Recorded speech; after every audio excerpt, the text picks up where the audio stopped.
Hello friends, कैसे हैं आप सभी। आई होप सब अच्छे होंगे। तो चलिए शुरू करते हैं आज की इस वीडियो को। इसमें हम आज एमपी सेट नेट एग्ज़ाम की बहुत ही इम्पोर्टेंट टॉपिक सामाजिक संस्थाओं को कवर करेंगे, जिसमें सबसे पहले हम बहुत ही इम्पोर्टेंट टॉपिक है विवाह, परिवार, नातेदारी, इनको कंप्लीट करेंगे। और ये टॉपिक आपको 2 यूनिट में पढ़ने को मिलेगा, यूनिट 8 और यूनिट 3 में। पहला टॉपिक है हमारा विवाह। तो विवाह क्या है? दो विषम लिंगियों पहली चीज़, 2 विषम लिंगियों को पारिवारिक जीवन में प्रवेश करने की। विवाह क्या है? 2 विषम लिंगियों को पारिवारिक जीवन में प्रवेश करने की सामाजिक, धार्मिक और कानूनी स्वीकृति है। विवाह क्या है? 2 विषम लिंगियों को पारिवारिक जीवन में प्रवेश करने की सामाजिक, धार्मिक एवं कानूनी स्वीकृति। ठीक है। मनुष्य एक सामाजिक प्राणी है तथा सामाजिक संस्थाएं व्यक्ति के सामाजिक, आर्थिक, मनोवैज्ञानिक इत्यादि पक्षों के विकास में महत्वपूर्ण भूमिका का निर्वहन करती हैं। अब विवाह की कुछ परिभाषाएं जो कुछ समाजशास्त्रियों ने दी हैं, जैसे बोगार्डस ने बोला है विवाह क्या है। बोगार्डस ने बोला है कि विवाह स्त्री पुरुष के पारिवारिक जीवन में प्रवेश करने की संस्था है। तो इन्होंने विवाह को संस्था बोला है। इनका नाम याद करना है। कुछ इम्पोर्टेंट समाजशास्त्री थे जिनको मैंने यहाँ लिख दिया है। बाकी की और भी समाजशास्त्रियों ने परिभाषाएं दी हैं अलग अलग, तो उनकी फ़ोटो मैं आपको टेलीग्राम ग्रुप पे सेंड कर दूँगी। और टेलीग्राम ग्रुप की लिंक तो मैंने इस वीडियो की डिस्क्रिप्शन में दे रखी है, तो वहाँ जाकर आप देख लें, उसको सब्सक्राइब करें, वहाँ से आप पढ़ लेना। हॉवेल हैं दूसरे वैज्ञानिक। इन्होंने क्या बोला है कि विवाह एक सामाजिक आदर्श मानदंड की जटिलता है। विवाह क्या है? एक सामाजिक आदर्श मानदंड की जटिलता। ठीक है, याद हो गई। उसके बाद विवाह की विशेषताएं हैं। सबसे पहली क्या है कि 2 विषम लिंगियों का संबंध होता है। ठीक है।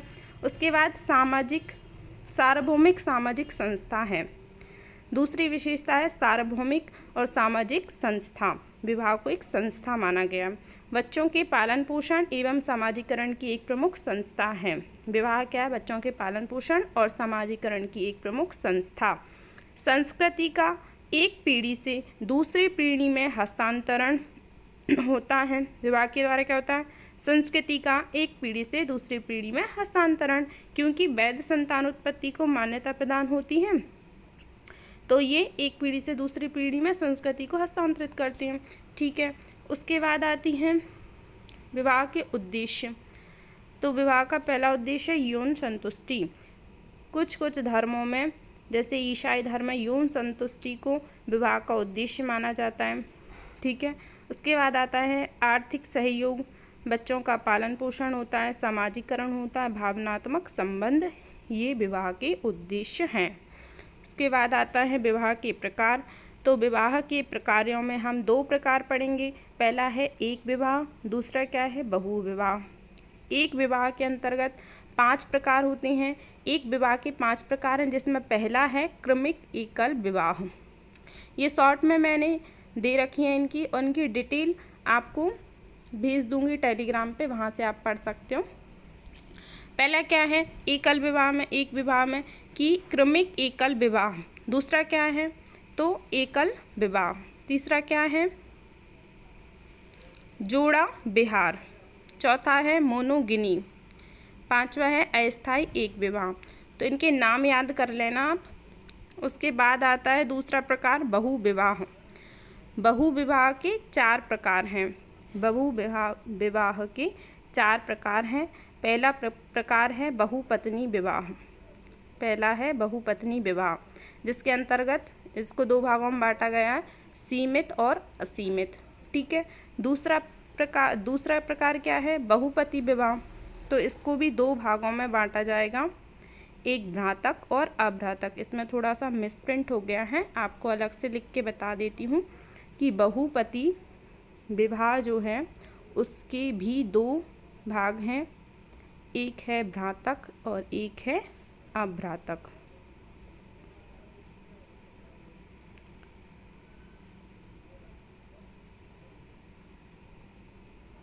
ठीक है, आपको सही कर लेना है इसको। उसके बाद तीसरा है द्विपत्नी विवाह, तो ये सही है, द्विपत्नी विवाह। और फिर चौथा आता है समूह विवाह। ठीक है, इस तरीके से बहुविवाह के 4 प्रकार हो गए। उसके बाद आते हैं एक विवाह के कारण।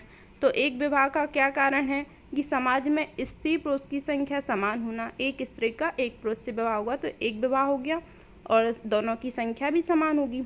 आर्थिक कारण है, ठीक है, आर्थिक कारणों के कारण एक विवाह होता है क्योंकि ज़्यादा खर्चा हो जाता है बहु विवाह में। ठीक है, और परिवार में संघर्ष भी बढ़ते हैं, तनाव से भी बचाव हो जाता है, इसलिए एक विवाह के कारण ये आ जाएंगे। उसके बाद एक विवाह के कुछ लाभ हैं। एक विवाह के क्या लाभ हैं? तो ये एक विवाह को सर्वश्रेष्ठ विवाह माना जाता है। पति पत्नी व्यक्तिगत रूप से बच्चों के प्रति जिम्मेदार होते हैं। ठीक है, स्त्रियों की स्थिति ऊंची हो जाती है। बहु विवाह में बहु पत्नियाँ होती हैं तो स्त्री एक स्थिति जो हो जाएगी वो निम्न हो जाएगी, और एक विवाह में क्या होगा, स्त्रियों की स्थिति ऊंची होगी। बच्चों की संख्या में कमी आएगी। ठीक है, जनसंख्या वृद्धि भी कम होगी। ठीक है, उसके बाद आता है बहुपत्नी विवाह के कारण। बहुपत्नी विवाह के क्या कारण हैं? तो इस्लाम में एक साथ 4 पत्नियां रखने का प्रावधान है। ठीक है, उसके बाद स्त्रियों की संख्या में अधिकता है। ठीक है, मतलब स्त्रियों की संख्या में अधिकता थी इसलिए बहुपत्नी विवाह होते थे। अब बराबर हो गई है, अब और बल्कि कम हो गई है, तो इसलिए एक विवाह होने लगा। पुत्र का होना आवश्यक होता था। पुत्र का होना आवश्यक होता था। अगर पहली पत्नी से पुत्र नहीं प्राप्त होता था तो दूसरा विवाह और तीसरा विवाह ऐसे कर लेते थे। पुरुष की यौन इच्छाओं की पूर्ति, तो ये हमारी हो गई बहुपत्नी विवाह के कारण। उसके बाद बहुपत्नी विवाह के कुछ लाभ हैं, जैसे यौन संबंधों की पूर्ति, बच्चों का पालन पोषण में सरलता हो जाती थी। ठीक है, सभी स्त्रियों का विवाह संभव हो जाता था क्योंकि स्त्रियों की संख्या ज़्यादा होती थी। ठीक है, और हानि क्या है? तो स्त्रियों के प्रायः झगड़े होते थे। बहुत सारी पत्नियां होंगी तो आपस में झगड़ेंगी। जनसंख्या में वृद्धि होगी, बहुत सारे बच्चे हो जाएंगे, विधवाओं की संख्या में वृद्धि हो जाएगी। ठीक है, स्त्रियों की सामाजिक प्रतिष्ठा में गिरावट आएगी। ठीक है, उसके बाद विवाह के स्वरूप हैं। तो विवाह के स्वरूपों में है, हम सबसे पहले हिंदू विवाह को पढ़ेंगे। हिंदू विवाह के हिंदू विवाह में धर्म, प्रजा और रति। हिंदू विवाह जो है धर्म, प्रजा और रति के उद्देश्यों की पूर्ति हेतु धार्मिक कृत्यों द्वारा मान्य। हिंदू विवाह को क्या माना जाता है? एक धार्मिक कृत्य, और इसको समाज में मान्य, ये समाज में मान्य है। ठीक है, इस धार्मिक कृत्यों द्वारा मान्य एक पुरुष का विधिवत संबंध ही हिंदू विवाह है। तो धर्म, प्रजा और रति के उद्देश्यों की पूर्ति हेतु धार्मिक कृत्यों द्वारा मान्य एक पुरुष का विधिवत संबंध ही हिंदू विवाह है। ठीक है, ये हिंदू विवाह की परिभाषा हो गई। उसके बाद आता है वसुदेव शरण अग्रवाल। तो ये विद्वान थे, इन्होंने हिंदू विवाह के लिए कुछ बोला है। इनका कथन था कि स्त्री और पुरुष जो हैं दोनों नदी के 2 तटबंध हैं और दोनों के बीच विवाह की जीवन धारा प्रभावित होती है। ठीक है, ये याद करना है। और इनका नाम भी कि वासुदेव शरण अग्रवाल ने बोला स्त्री और पुरुष दोनों नदी के 2 तटबंध हैं और दोनों के बीच विवाह की जीवन धारा प्रभावित होती है। ठीक है, उसके बाद आते हैं हमारे डॉक्टर के.एम. कपाड़िया। इन्होंने क्या बोला है कि डॉक्टर के.एम. कपाड़िया के अनुसार इन्होंने हिंदू विवाह के 3 उद्देश्य बताए हैं, धर्म, प्रजा और रति। धर्म में क्या आएगा? धर्म के लिए पति पत्नी का एक साथ होना आवश्यक है क्योंकि धार्मिक कार्यों में गृहस्थ आश्रम में जो यज्ञ होते हैं उनमें पत्नी का साथ होना आवश्यक होता है। तो धार्मिक कार्यों में पति पत्नी का एक साथ होना आवश्यक है, इसलिए उन्होंने धर्म को माना है उद्देश्य। दूसरा क्या है? प्रजा।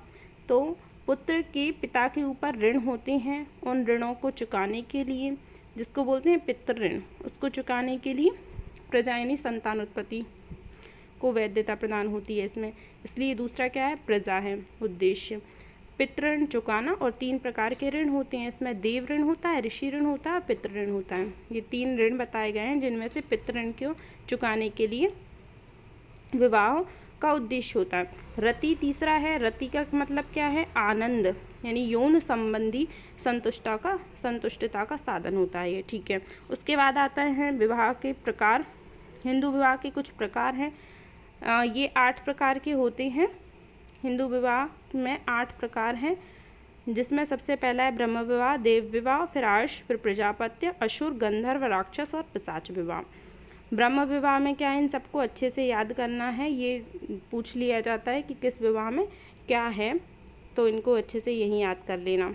ब्रह्म विवाह, देव विवाह, आर्ष और प्रजापत्य, ये ऊपर के जो 4 हैं ना, ये प्रशंसनीय माने जाते हैं और इनको मान्यता भी प्रदान है। जो नीचे के 4 हैं, असुर, गंधर्व, राक्षस और पिशाच, इनको निंदनीय माना जाता है, ठीक है, ये वर्जित है। ब्रह्म विवाह क्या है? ब्रह्म विवाह जो है, पिता द्वारा कन्या के लिए योग्य वर ढूंढकर विवाह कर देना ही ब्रह्म विवाह है। दूसरा आता है हमारा विद्वानों से यज्ञ कार्य करवाकर कन्या का विवाह करना। किसी विद्वान पुरुष से यज्ञ कार्य के बदले में कन्या का विवाह करना ही दैव विवाह कहलाता है। तीसरा है हमारा आर्ष विवाह। तो 2 बैल या गाय के बदले में कन्या का विवाह कर दिया जाता है, तो ये हो गया आर्ष विवाह। चौथा है प्रजापत्य विवाह।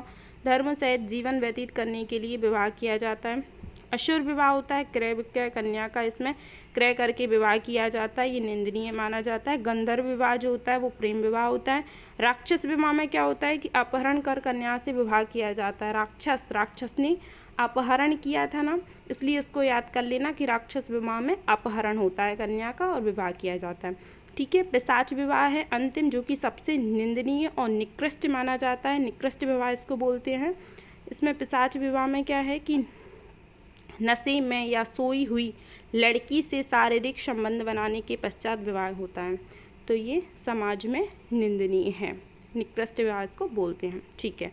इस तरीके से विवाह के 8 प्रकार हो गए हिंदू विवाह के। अब आते हैं हमारे मुस्लिम विवाह। तो मुस्लिम विवाह क्या है? एक समझौता है। मुस्लिम विवाह एक समझौता है, इसे बीना विवाह भी कहते हैं, ठीक है। KM कपाड़िया ने एक पुस्तक लिखी है, marriage and family in India. Marriage and family in India में क्या बोला है कि एक पति अधिकतम 4 पत्नी रख सकता है। एक पति अधिकतम कितनी पत्नियां रख सकता है? तो 4 पत्नियां रख सकता है, ठीक है। ये KM कपाड़िया हैं, इनको याद कर लेना। इसके बाद मुल्ला के अनुसार, तो मुल्ला ने क्या बोला है कि निकाह एक विशिष्ट समझौता है जिसका उद्देश्य बच्चे उत्पन्न करना और उनको वैध घोषित करना है, ठीक है। निकाह एक विशिष्ट समझौता है जिसका उद्देश्य क्या है? बच्चे उत्पन्न करना और उनको वैधता घोषित करना। विशेषताएं क्या हैं इनकी? तो दो विषम लिंगियों के बीच समझौता होता है। बच्चों को जन्म देना और वैधता प्रदान करना इसका उद्देश्य होता है। स्त्री और पुरुष के यौन संबंधों को वैधता प्रदान करना। फिर उसके बाद क्या है कि निकाह को मेहर के रूप में स्थायी रूप प्रदान करना। ये कुछ इसकी विशेषताएं हो गई मुस्लिम विवाह की। इसके प्रकार आते हैं। मुस्लिम विवाह के प्रकार 3 प्रकार के होते हैं, निकाह, मुता और फासिद। इसमें निकाह सबसे पहला है, इसको मान्यता प्राप्त है और इसमें शिया और सुन्नी दोनों में ये विवाह होता है, निकाह विवाह। फिर आता है मुता विवाह, तो ये अस्थायी विवाह है, अस्थायी है। ये उत्पन्न संतान को वैधता प्रदान होती है, लेकिन ये शियाओं में होता है, ठीक है, और निश्चित समय बाद रद्द भी हो जाता है, ठीक है। फिर आता है हमारा फासिद, ये तीसरा प्रकार है। ये अनियमित विवाह है। निकाह में यदि कोई शर्त पूरी नहीं होती तो इसे फासिद कहते हैं, ठीक है। अब मुस्लिम विवाह में तलाक किस प्रकार से होते हैं? तो तलाक क्या है? तलाक इस्लाम में केवल पुरुष को ही तलाक का अधिकार प्राप्त है, जो कभी भी बिना कारण बताए तलाक दे सकता है, ठीक है। पुरुषों को प्राप्त है, कभी भी दे सकता है ये बिना कारण बताए। अब तलाक के प्रकार, तो तलाक के कितने प्रकार हैं? तलाक के कुल 7 प्रकार हैं। 7 प्रकार हैं, जिनमें से पहला है मौखिक तलाक, ठीक है। मौखिक तलाक के अंदर 3 प्रकार के तलाक आएंगे। इसमें पहला क्या है? तलाक ए एहसन है, दूसरा है तलाक ए हसन, तीसरा है तलाकुल विद्दत। तलाक ए एहसन में आएगा, मासिक तोहर धर्म के समय यौन संबंध स्थापित ना करने पर पति पत्नी को तलाक दे सकता है। तलाक ए हसन दूसरा है, इसमें क्या आएगा, 3 तोहरों के समय 3 बार 3 शब्द इस्तेमाल करने पर ये तलाक दिया जाता है। ठीक है। उसके बाद तीसरा है तलाक उद बिद्दत, मासिक धर्म में 3 बार तलाक की घोषणा पर तलाक हो जाता है। ठीक है, ये हो गया हमारी मौखिक तलाक, ये पहला तलाक का प्रकार था। अब दूसरा आता है हमारा इला। इला जो है इसमें 4 महीने तक पति द्वारा यौन संबंध स्थापित ना करने पर यह तलाक होता है। खुला है, इसमें पत्नी पति से तलाक के लिए प्रार्थना करती है। ठीक है, फिर मुबारक है तो आपसी रजामंदी से ये तलाक होता है। ज़िहर है जो माँ बहन आदि से तुलना करने पर पत्नी को तलाक दे देता है। ठीक है, फिर लियान है, लियान छठवा है, इसमें पत्नी पर व्यभिचार का आरोप लगाकर तलाक देता है। तलाक उल तफवीज़, ये 7वां प्रकार है जो रजामंदी से होता है। ठीक है, इस प्रकार से ये 7 प्रकार हो गए मुस्लिम विवाह के प्रकार, तलाक के प्रकार। फिर उसके बाद मुस्लिम विवाह विच्छेद अधिनियम 1939, ये इम्पोर्टेंट है। ये सारे अनुच्छेद अधिनियम ये आप सब कर लेना। महिलाओं को भी तलाक का अधिकार दिया गया है इस अधिनियम में। ठीक है, मुस्लिम विवाह विच्छेद अधिनियम कब का है, 1939 का है। दहेज निषेध अधिनियम कब का है, तो 1961 का है। दहेज निषेध अधिनियम 1961। विवाह संबंधी कुछ और भी अधिनियम हैं। ठीक है, हिंदू विवाह अधिनियम है 1955 का है। ये मुस्लिम विवाह अधिनियम है जो 1937 का है। बाल विवाह निरोधक अधिनियम है 1929 का। और विधवा पुनर्विवाह अधिनियम है 1856 का। इनके डेट अच्छे से याद कर लेना, ये ऐसे कैसे पूछ लिए जाते हैं। ठीक है, इसके बाद जनजातियों में विवाह। जनजाति विवाह क्या है, एक वैध, जनजातियों में विवाह जो होता है एक वैध अनुबंध, ना कि धार्मिक संस्कार। तो जनजातियों में जो विवाह होते हैं ना उनको एक वैध अनुबंध माना जाता है, ना कि कोई धार्मिक संस्कार। ठीक है, प्रकार क्या है इसके, तो परिवीक्षा विवाह पहला आता है। परिवीक्षा विवाह, लड़का लड़की का स्वभाव अनुरूप होने पर विवाह करा दिया जाता है। ठीक है, अगर एक से स्वभाव की हैं तो उनका विवाह करा दिया जाता है। स्वभाव प्रतिकूल होने पर लड़का लड़की के पिता को हर्जाना देकर मुक्त हो जाता है, परंतु लड़की गर्भवती नहीं होनी चाहिए। ठीक है, कुकी जयंतियाँ और दाल लुम्ब ये आदि जनजातियाँ हैं, इनमें ये विवाह प्रचलित है, परिवीक्षा विवाह। दूसरा आता है हरण विवाह। कन्या का अपहरण करके उसके साथ विवाह संबंध बनाया जाता है, तो ये अपहरण कर रहा है इसलिए हरण हो गया, हरण विवाह। नागा, भील, गोंड, भूमिज आदि जनजातियों में हरण विवाह होता है। फिर है परीक्षा विवाह। परिवीक्षा विवाह क्या होता है कि पुरुष के साहस और शौर्य की परीक्षा के बाद कन्या का विवाह किया जाता है। ठीक है, भील, खासी, लंबाड़ा आदि जनजातियों में ये होता है। तो खासी है, इसमें इसको बोलते हैं लुइया सुईथा, लुइया सुइया बोलते हैं खासी जनजाति में परीक्षा विवाह को। और भील जनजाति में परीक्षा विवाह को गोल गधेड़ो कहा जाता है। ठीक है, ये इंपॉर्टेंट है, ये याद कर लेना। गोल गधेड़ो परीक्षा विवाह को बोलते हैं भील जनजाति में। नेक्स्ट है क्रय विवाह। तो जनजातियों में क्रय विवाह होता है जिसको वधू मूल्य विवाह भी बोलते हैं। ठीक है, मतलब वधू का मूल्य दिया जाता है जनजातियों में। क्रय द्वारा वधू